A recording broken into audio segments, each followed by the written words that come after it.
जनाब चेयरमैन, मैं कोशिश करूंगा कि less than a parliamentarian I should speak more my heart as a citizen और as a responsible citizen. Let me further qualify that.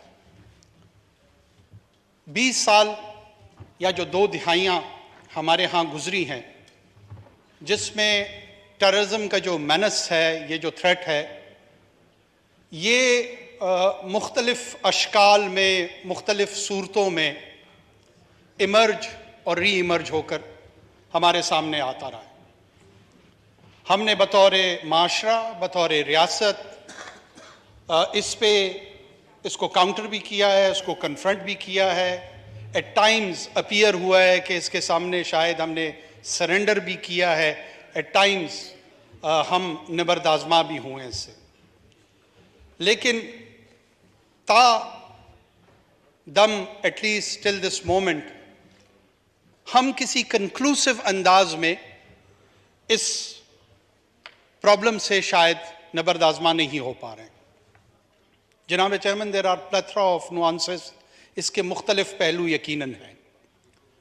मैं कोशिश करूंगा कि 2 पहलू इसके, एक एडमिनिस्ट्रेटिव रिस्पांस जिसमें काइनेटिक्स और ताकत का एप्रोप्रिएट फोर्स के इस्तेमाल का तस्करा करूं, और दूसरी जानिब हमारे कुछ दोस्तों ने नैरेटिव के हवाले से भी इस पे बात की, तो उस पे भी कोशिश करूंगा चंद जुमले अर्ज करने की.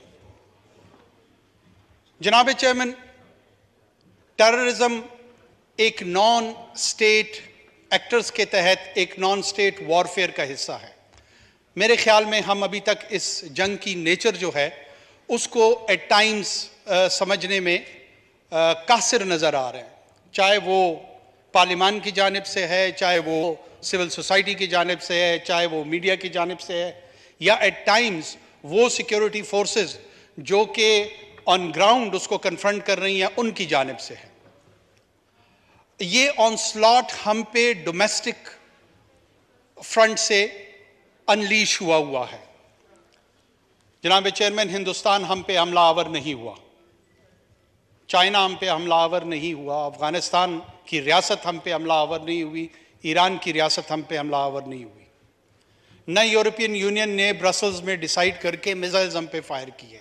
ये हमारी अपनी पॉपुलेशन के स्क्यूड व्यूज रखने वाले चंद अनासर हैं जो नॉन स्टेट एक्टर्स की सूरत में हम पे हमलावर हुए.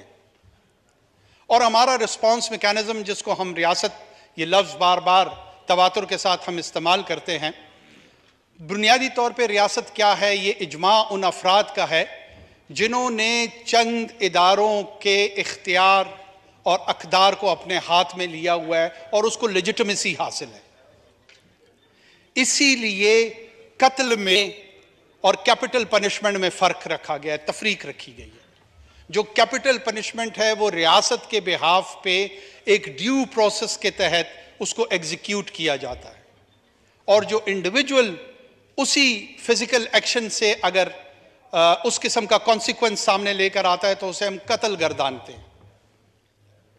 इस रिस्पांस मैकेनिज्म में हमारे पास सिविल लॉ इन्फोर्समेंट एजेंसीज थी और हमारे पास एक कन्वेंशनल मिलिट्री थी.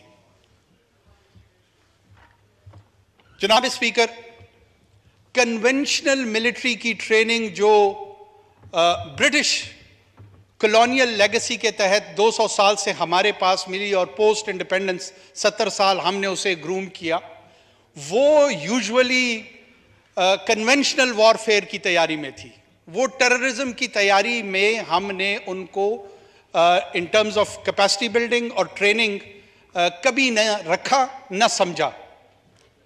जब ये थ्रेट हमारे सामने आया तो military was morphed into a counter terrorism force, और जो स्टॉप गैप अरेंजमेंट था हमने रिस्पांस ये दिया 9/11 के बाद कि काउंटर इसको मिलिट्री करेगी in terms of kinetics, in terms of the application of the force, without realizing कि बाकी दुनिया के जो तजर्बात टेररिज्म के साथ हैं, नॉन स्टेट वॉरफेयर के साथ है, वहाँ पे formal counter terrorism force establish हुई है. इसमें चूंकि एक चेकर्ड हिस्ट्री है, पॉलिटिकल हिस्ट्री है हमारे यहाँ, 3 मरतबा डायरेक्ट मिलिट्री रूल रहा है इस मुल्क में, इसलिए पॉलिटिकल क्लास का विज़ावी पाकिस्तान की सिक्योरिटी इस्टेब्लिशमेंट एक मखसूस व्यू, जो कि एट टाइम्स ठीक भी होता है और एट टाइम्स इतना दुरुस्त नहीं भी होता, लेकिन एक कॉन्टेस्टिंग पोजीशन में ज़रूर है। जब भी टेररिज्म की बात आती है, जब भी इस नुक्ते पे गुफ्तगू होती है, मुझे एज ए सिटीज़न ऐसे फील होता है कि अगर उनकी कामयाबी सिक्योरिटी फोर्सेस की होती है तो एप्रिसिएशन, जो मोरल बूस्टर की ज़रूरत होती है, वो शायद इतनी नहीं होती। और हम एक दूसरे के धाक में बैठे होते हैं जैसे दुश्मन के सफ़ों में हों, और जो ही उनके यहाँ कोई कमी, कोई डेफिशिएंसी जो कि हर जंग का हिस्सा होता है, वो अगर सामने आए, एग्जिबिट हो, तो वी ग्लॉट ओवर दैट। हम उसे कंस्ट्रक्टिव इंगेजमेंट की बजाय, कंस्ट्रक्टिव क्रिटिसिज्म की बजाय, एट टाइम्स हम उससे अंग्रेजी में ग्लॉट ओवर ही कहते हैं, और मुस्तफ़ीद तो खैर उसकी उर्दू नहीं होगी, लेकिन एक रूहानी मसरत उससे हासिल करते हैं। ये रूहानी मसरत हमें मसले के हल की तरफ नहीं ले जा रही, ये वक्ती तौर पे बायसे इत्मीनान तो हो सकता है, बायसे हल नहीं है। जनाब चेयरमैन, इस फोरम पे इन कैमरा सेशन की भी बात कुछ दोस्तों ने, हमारे सीनियर्स ने रखी, ज़रूर होनी चाहिए, तमाम लोगों को बुलाना चाहिए, लेकिन ये प्रैक्टिस भी कोई नॉवेलिटी नहीं रखती है, ये कोई अनोखी बात नहीं है। ये माजी में इन 2 दिहाइयों में कई मरतबा इस ऐवान के सामने, इस मुअज़्ज़ज़ ऐवान के सामने इस तरह की ब्रीफिंग्स हुई हैं। मेरी अपनी नाचीज़ राय ये है कि इनोवेटिव अंदाज में, इमेजिनेटिव एप्लीकेशन के तहत अब ओपन माइंड के साथ इस गुफ्तगू को करने का वक्त आ गया है। क्या मिलिट्री काउंटर टेररिज्म फोर्स के तौर पे हमने उसको अप्लाई करना है और मज़ीद उसका इस्तेमाल करना है? ऐसे दौरानिए में अगर कोई एक्सटर्नल मिलिट्री एडवेंचर होता है हमारे ईस्टर्न साइड से या किसी और तरफ से, ईस्टर्न साइड से ज़्यादा उसकी प्रिजम्पशन होती है, तो ऐसी सूरत हाल में हम क्या करेंगे? उस वक्त जिस टू फ्रंट डॉक्ट्राइन से हम डरते हैं, कहीं ऐसा ना हो कि हमारा डोमेस्टिक फ्रंट ही सेकंड फ्रंट साबित ना हो। मैं इसकी सेंसिटिविटी को मद्देनज़र रखते हुए इसको बहुत ज़्यादा मुफस्सल अंदाज में बात नहीं करना चाह रहा, लेकिन इतना इशारा ज़रूर दूंगा कि इस पे कंस्ट्रक्टिव डिबेट की और कंस्ट्रक्टिव डायलॉग की अशद ज़रूरत है। दूसरी जानिब जो तीसरा इम्पॉर्टेंट नुआंस मैं समझता हूँ या शेड समझता हूँ, वो नैरेटिव के हवाले से है। हमारे कुछ दोस्तों ने कल ये कहा कि जो मज़हब के रिप्रेजेंटेटिव हैं, जो नैरेटिव मदारिस में पढ़ाया जाता है, बताया जाता है, वो रेडिकलाइजेशन और एक्सट्रीमिज़म को काउंटर करने के लिए शायद काफ़ी नहीं है। जनाब speaker, we need to delve in, हमें डिगिंग करनी पड़ेगी और इस मसले की जो डाइसेक्शन है वो ऑब्जेक्टिवली करनी पड़ेगी। आपकी तवज्जो चाहता हूं जनाब स्पीकर। नैरेटिव जितना एटलीस्ट टेररिज्म हमारे यहाँ या वायलेंस को हम फेस कर रहे हैं, ये मल्टी फेसेड वायलेंस है। मेरे सूबे में इथनिक इंस्पायर्ड वायलेंस मौजूद है, जिसमें किसी एक मखसूस कौम को बुनियाद बनाकर उसकी बुनियाद पे एक मुसल्ला तहरीक और जद्दोजहद की जाती है, और बाकी मानदा पाकिस्तान में मजहब की बुनियाद पे वायलेंस को परपिट्रेट किया जाता है। मैं दोनों की काउंटर नैरेटिव पे ज़रूर बात करना चाहूँगा। ये हकीकत अपनी जगह पर मेरे ख्याल में एस्टैब्लिश्ड है कि जो लोग रिलीजियस इंस्पायर्ड वायलेंस में इस्तेमाल होते हैं, उनके पास मेन स्ट्रीम मजहब की सनद नहीं है। जो मेन स्ट्रीम सुन्नी और शिया इस्लाम है, हौज़ा नजफ जो कि अहले तशी में रूहानी तौर पर सबसे सुपीरियर स्पिरिचुअल स्टेटस रखता है। आयतुल्लाह सिस्तानी एक हुज्जतुल इस्लाम, एक बहुत बड़ा रूहानी नाम और शख्सियत अहले तशी के यहाँ, और उनका जो मैं समझता हूँ एहतराम है वो अहले सुन्नत के यहाँ भी बहुत ज़्यादा है। कहीं पर खराज या खारजियों की या इस रेडिकलाइजेशन की सनद या फतवा या लीगल ओपिनियन उनकी जानिब से नहीं आई। अहले सुन्नत में चाहे अहले देवबंद हो, चाहे अहले बरेली हो, जामिअतुल अज़हर हो, मेरी नज़र से अभी तक इस रेडिकलाइजेशन के लिए सनद मेन स्ट्रीम इस्लाम से या उनके रिप्रेजेंटेटिव से नहीं आई, डिस्पाइट द फैक्ट कि जो लोग इसमें वायलेंस में शामिल हैं उनके यहाँ मजहबी रुझानात ज़रूर है। जो लिंचिंग कल परसों हुई है वो उन्हीं लोगों ने की होगी जो कि यूजुअली क्लेम करते हैं मजहबी रुझानात को। मजहबी रुझान रखना और उसके सनद याफ्ता उस वायलेंस को लेजिटिमाइज करने में बड़ा फ़र्क है जब आपने काउंटर नैरेटिव जनरेट करना हो। जनाब चेयरमैन, हम इस जंग में जो कि काउंटर नैरेटिव है, अगर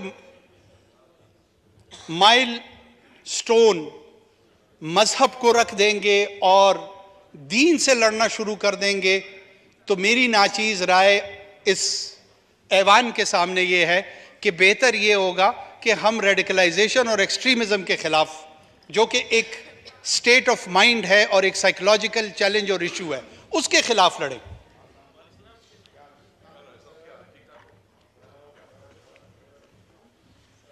जनाब स्पीकर, एक तरफ लिबरलिज्म, सेकुलरिज्म, लिबरल डेमोक्रेसी का एम्बलम शहीद बेनज़ीर भुट्टो, वो इन रेडिकल एलिमेंट्स का शिकार होती है, विक्टिम बनती है। दूसरी तरफ शेखुल हदीस मौलाना हसन जान, ये दोनों कंट्रास्ट है अपने पॉलिटिकल स्पेक्ट्रम में, अपनी पॉलिटिकल एग्जिबिशन में, और जो जिस सियासी अशराफिया की वो तर्जुमानी और नुमाइंदगी करते हैं वो बिल्कुल पोल्स अपार्ट हैं। मौलाना हसन जान इन्हीं रेडिकल्स का निशाना बनते हैं और वहीं पर उसके नतीजे में शहादत के मर्तबे पे फायज होते हैं। हम अगर एक दूसरे से अपने अपने पॉलिटिकल पॉन्शन, इंक्लिनेशन की वजह से उलझेंगे, ये उलझाव उन रेडिकल एलिमेंट को तकवीयत देगा, वो इसका फ़ायदा उठाएंगे, और जो हमारा एक यूनाइटेड फ्रंट मौजूद होना चाहिए वो हासिल करने में रुकावट होगी। इसमें कोई शक नहीं है कि सच बोलना चाहिए, लेकिन अधूरा नहीं, पूरा बोलना चाहिए। अधूरा सच बाज़ औक़ात ज़्यादा ख़तरनाक होता है, बल्कि झूठ से भी ज़्यादा ख़तरनाक होता है। जनाब स्पीकर, मैं आपकी आंखों के इशारों को समझते हुए अपनी बात को इख्तिसार की तरफ ले जाने की कोशिश कर रहा हूँ, लेकिन सेनेट के फ्लोर पे भी हमने ये बात की, यहाँ पे भी हमने ये तजावीज़ के सामने आपके सामने रखने की कोशिश की है। इस फ्लोर पे मेरा मुतालबा होगा कि कोई ऐसी बॉडी कॉन्स्टिट्यूट की जाए जिसमें पार्लिमान के अंदर बड़े तवाना आवाज़ें मौजूद हैं। रज़ा रब्बानी साहब यहाँ पर है, मुशाहिद साहब हैं, कौमी असम्बली से ऐसे तवाना आवाज़ें मौजूद हैं, मोहसिन दावड़ साहब हैं, बड़ा फोर्सफुल वॉइस हैं, और एकेडमिक्स जो कि टेररिज्म को समझते हैं। सिर्फ इल्ज़ाम लगाने से कुछ नहीं होगा। जनाब स्पीकर, जो कल हमने इब्तिदा की दो शुहदा के हक में दुआ से, एक तरफ 5 से 7 हज़ार सिक्योरिटी फोर्सेस के लोग शहादतें दे चुके हैं और मजीद भी देंगे, ये उनका काम है। In the line of duty उन्होंने ये अग्री किया हुआ है कि we will risk our lives, हम इसमें जान ले भी सकते हैं और जान दे भी सकते हैं, ये this part of the job description. लेकिन दूसरी तरफ जिन लोगों को उनको ओनरशिप देनी चाहिए, अगर वहां से इल्ज़ाम तराशी आएगी तो ये लड़ाई कहीं नहीं जाएगी। अगर आप इस लड़ाई में संजीदा हैं, और मेरा ईमान है कि आप हैं, मुझे आपकी नीयत पे शक नहीं है, किसी की नीयत पे शक नहीं है, लेकिन हर एक बात पे कहते हो तुम कि तू क्या है। जरा अपने अंदाज पे गौर जरूर करें, अपनी मेथोडोलॉजी पे गौर जरूर करें। इस विशेष साइकिल से हम इसलिए नहीं निकल पा रहे हैं कि नॉन स्टेट एक्टर्स को, जनाब स्पीकर, दो एडवांटेजेस होते हैं, दो प्रिंसिपल्स पे वो लड़ते हैं। मेरे ऑनरेबल कोलीग ने कल कहा कि हम हजारों की तादाद में हैं, लाखों की तादाद में, उनको न्यूमेरिकल डिसएडवांटेज होता है, तो वो प्रिंसिपल ऑफ सर्वाइवेबिलिटी और प्रिंसिपल ऑफ लिथैलिटी, इसकी बुनियाद पे अपनी जंगी हिकमत अमली मुरत्तिब देते हैं। उन्हें पता होता है कि आप 6 लाख और 7 लाख की फौज के आर्मी हैं, पोजेस करते हैं, आपके पास लॉ एनफोर्समेंट एजेंसीज इसी तादाद में है, वो आपके मुकाबले में 3 से 4 हज़ार होते हैं, 6 हज़ार होते हैं। वो इस हकीकत को मद्देनजर रखते हुए हिट एंड रन की पॉलिसी अपनाते हैं। जो मैं बार बार इस नुक्ते की तरफ तवज्जो दिलवाना चाह रहा हूं कि हमारा response mechanism conventional military fair के तहत टैंक चढ़ाने से शायद ना हो, एरियल बम्बार्डमेंट से शायद ना हो, इन्फेंट्री डिप्लॉय करने से शायद ना हो, लेकिन स्पेशलाइज्ड फोर्सेस शायद उसका आंसर हो। तो हमें इमेजिनेटिव पर होना पड़ेगा, हमें out of the box solutions की तरफ जाना पड़ेगा और अपनी अपनी ईगोस को थोड़ा सा कंट्रोल करके इल्जाम तराशी से बचते हुए इस चीज को for the citizen of Pakistan, for the society and state, इसको ऑब्जेक्टिवली डिस्कस करना होगा और अपने तहीं इसके लिए रिकमेंडेशंस देनी होंगी। जब तक हम इखलास के साथ इस पे काम नहीं करेंगे, इस विशियस साइकिल से जनाब स्पीकर निकलना नामुमकिन नहीं तो मुश्किल जरूर होगा। बहुत शुक्रिया जनाब।